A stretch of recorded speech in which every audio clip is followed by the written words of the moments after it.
देवगुरु बृहस्पति को बुद्धि और शिक्षा का कारक माना जाता है। गुरुवार को बृहस्पति देव की पूजा करने से धन, विद्या, मान सम्मान, प्रतिष्ठा और कई अन्य मनवांछित फल की प्राप्ति होती है।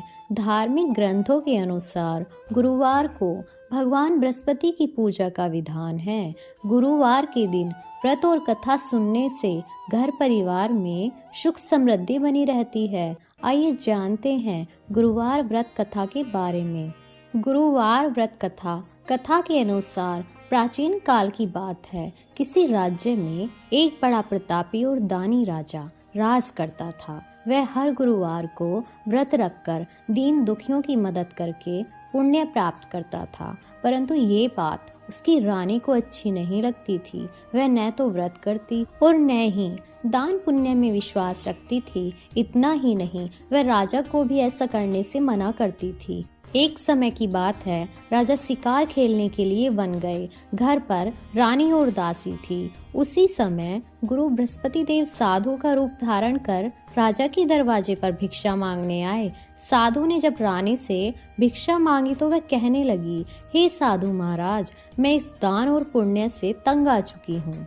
आप कोई ऐसा उपाय बताएं जिससे कि सारा धन नष्ट हो जाए और मैं आराम से रह सकूं। इतना सुनकर बृहस्पति देव ने कहा, हे देवी, तुम बड़ी विचित्र हो। संतान और धन से कौन दुखी होता है? अगर अधिक धन है तो इसे शुभ कार्य में लगाओ। कुंवारी कन्याओं का विवाह करवाओ, विद्यालय और बाग बगीचे का निर्माण कराओ, जिससे तुम्हारे दोनों लोग सुधरें। परंतु साधु की इन बातों से रानी को खुशी नहीं हुई। उसने कहा कि मुझे ऐसे धन की आवश्यकता नहीं है जिसे मैं दान दूं और जिसे संभालने में मेरा सारा समय नष्ट हो जाए। तब साधु ने कहा, अगर तुम्हारी ऐसी इच्छा है तो मैं जैसे बताता हूँ तुम वैसे ही करना। गुरुवार के दिन तुम घर को गोबर से लीपना, अपने बालों को पीली मिट्टी से धोना, राजा से हजामत बनाने को कहना, भोजन में मांस मदिरा का प्रयोग करना, कपड़े धोबी के यहाँ धुलने देना। इस प्रकार 7 बृहस्पतिवार करने से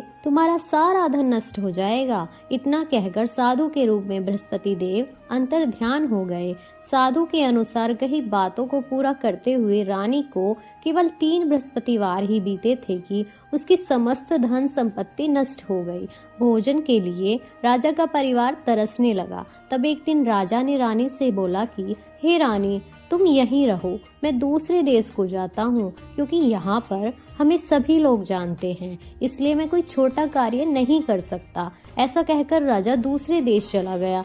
वहाँ पर जंगल से लकड़ी काट कर लाता और शहर में बेचता। इस तरह वह अपना जीवन व्यतीत करने लगा।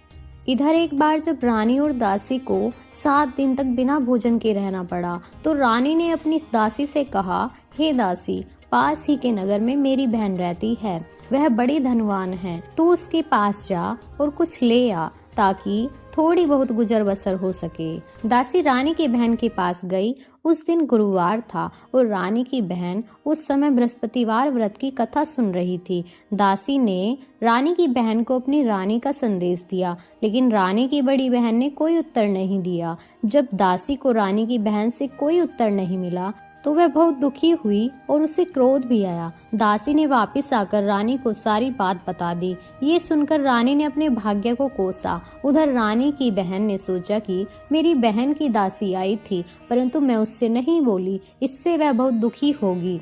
कथा सुनकर और पूजा समाप्त करके वह अपनी बहन के घर आई और कहने लगी, हे बहन, मैं बृहस्पतिवार का व्रत कर रही थी, तुम्हारी दासी मेरे घर आई थी, परंतु जब तक कथा होती तब तक न तो उठते हैं और न ही बोलते हैं, इसलिए मैं नहीं बोली। बताओ दासी क्यों आई थी?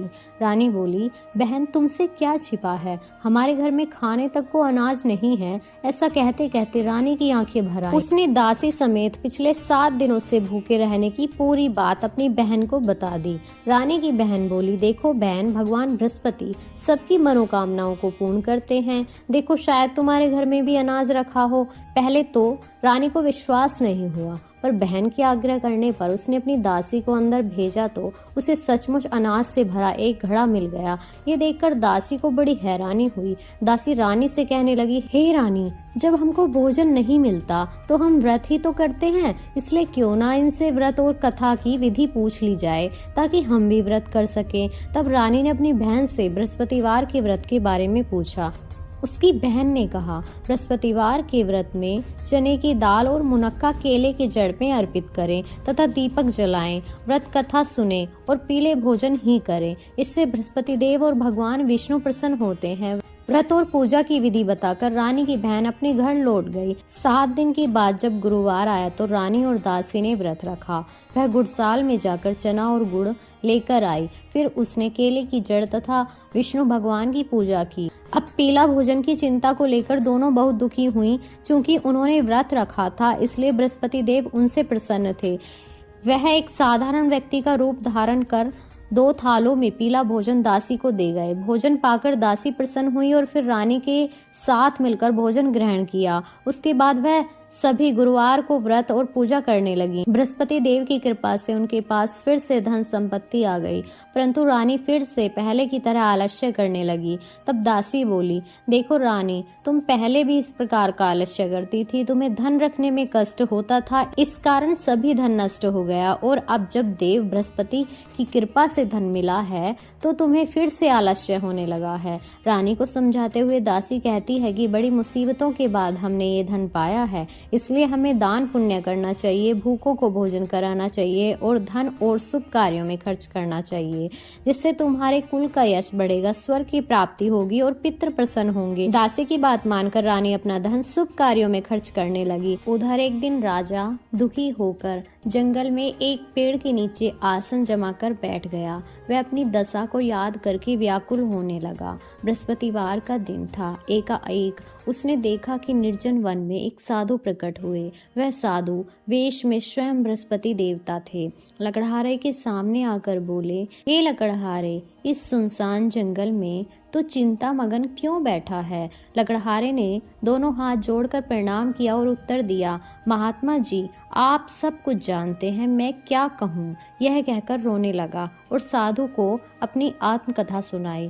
महात्मा जी ने कहा, तुम्हारी स्त्री ने बृहस्पति के दिन बृहस्पति भगवान का निरादर किया, जिसके कारण रुष्ट होकर उन्होंने तुम्हारी यह दशा कर दी।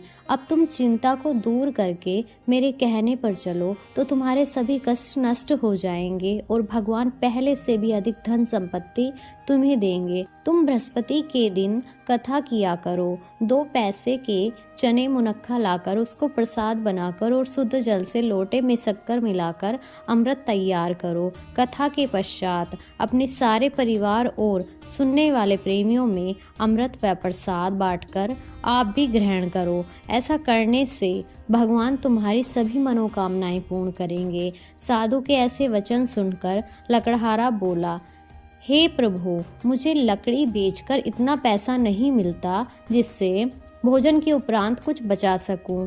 मैंने रात्रि में अपनी स्त्री को व्याकुल देखा है। मेरे पास कुछ भी नहीं है जिससे मैं उसकी खबर मंगा सकूं। साधु ने कहा, हे लकड़हारे, तुम किसी बात की चिंता मत करो। बृहस्पति के दिन तुम रोजाना की तरह लकड़ियां लेकर शहर को जाओ। तुमको रोज से 2 गुना धन प्राप्त होगा, जिससे तुम भली भांति भोजन कर लोगे तथा बृहस्पति देव की पूजा का सामान भी आ जाएगा। इतना कहकर साधु अंतर्ध्यान हो गए। धीरे धीरे समय व्यतीत होने पर फिर वही बृहस्पतिवार का दिन आया। लकड़हारा जंगल से लकड़ियां काटकर किसी शहर में बेचने गया। उसे उस दिन और दिन से अधिक पैसा मिला। राजा ने चना गुड़ आदि लाकर गुरुवार का व्रत किया। उस दिन से उसके सभी कलेश दूर हो गए। परंतु जब दोबारा गुरुवार का दिन आया तो बृहस्पतिवार का व्रत करना भूल गया। इस कारण बृहस्पति भगवान नाराज हो गए। उस दिन उस नगर के राजा ने विशाल यज्ञ का आयोजन किया था तथा शहर में यह घोषणा करा दी थी कि कोई भी मनुष्य अपने घर में भोजन न बनावे, न आग जलावे, समस्त जनता मेरे यहाँ भोजन करने आवे। जो भी इस आज्ञा को नहीं मानेगा उसे फांसी की सजा दी जाएगी। इस तरह तरह की घोषणा संपूर्ण नगर में करवा दी। राजा की आज्ञा अनुसार शहर के सभी लोग भोजन करने गए, लेकिन लकड़हारा कुछ देर से पहुंचा, इसलिए राजा उसको अपने साथ घर लेकर गए और ले जाकर भोजन करा रहे थे तो रानी की दृष्टि उस खूंटी पर पड़ी जिस पर उसका हार लटका हुआ था। वह वहां पर दिखाई नहीं दिया। रानी ने निश्चय किया कि मेरा हार इस मनुष्य ने चुरा लिया है। उसी समय सिपाहियों को बुलाकर उसको कारागार में डलवा दिया। जब लकड़हारा कारागार में पड़ गया और बहुत दुखी होकर विचार करने लगा कि न जाने कौन से पूर्व जन्म के कर्म से मुझे यह दुख प्राप्त होता है, और उसी साधु को याद करने लगा जो कि उसे जंगल में मिला था। उसी समय तत्काल बृहस्पति देव साधु के रूप में प्रकट हुए और उसकी दशा को देखकर कहने लगे कि अरे मूर्ख, तूने बृहस्पति देव की कथा नहीं करी, इस कारण तुझे दुख प्राप्त हुआ है। अब चिंता मत कर, बृहस्पतिवार के दिन कारागार के दरवाजे पर 4 पैसे पड़े मिलेंगे, उनसे तू बृहस्पति देव की पूजा करना, तेरे सभी कष्ट दूर हो जाएंगे। बृहस्पति के दिन उसे 4 पैसे मिले। लकड़हारे ने कथा कही। उसी रात्रि को बृहस्पति देव ने उस नगर के राजा को स्वप्न में कहा, हे राजा, तुमने जिस आदमी को कारागार में बंद कर दिया है वह निर्दोष है, वह राजा है, उसे छोड़ देना। रानी का हार उसी खूंटी पर लटका है। अगर तू ऐसा नहीं करेगा तो मैं तेरे राज्य को नष्ट कर दूंगा। इस तरह रात्रि के स्वप्न को देखकर राजा प्रातःकाल उठा और खूंटी पर हार देखकर लकड़हारे को बुलाकर क्षमा मांगी तथा लकड़हारे को योग्य सुंदर वस्त्र आभूषण देकर विदा कर दिया। बृहस्पति देव की आज्ञा के अनुसार लकड़हारा अपने नगर को चल दिया। राजा जब अपने नगर के निकट पहुंचा तो उसे बड़ा आश्चर्य हुआ।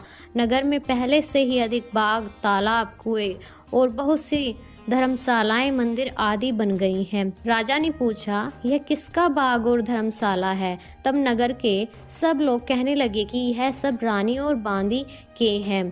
तो राजा को आश्चर्य हुआ और गुस्सा भी आया। जब रानी ने यह खबर सुनी कि राजा आ रहे हैं तो उन्होंने दासी से कहा कि हे दासी, देख, राजा हमको कितने बुरे हालात में छोड़कर गए थे। हमारी ऐसी हालत देखकर वह लौट ना जाएं, इसलिए तू दरवाजे पर खड़ी हो जा।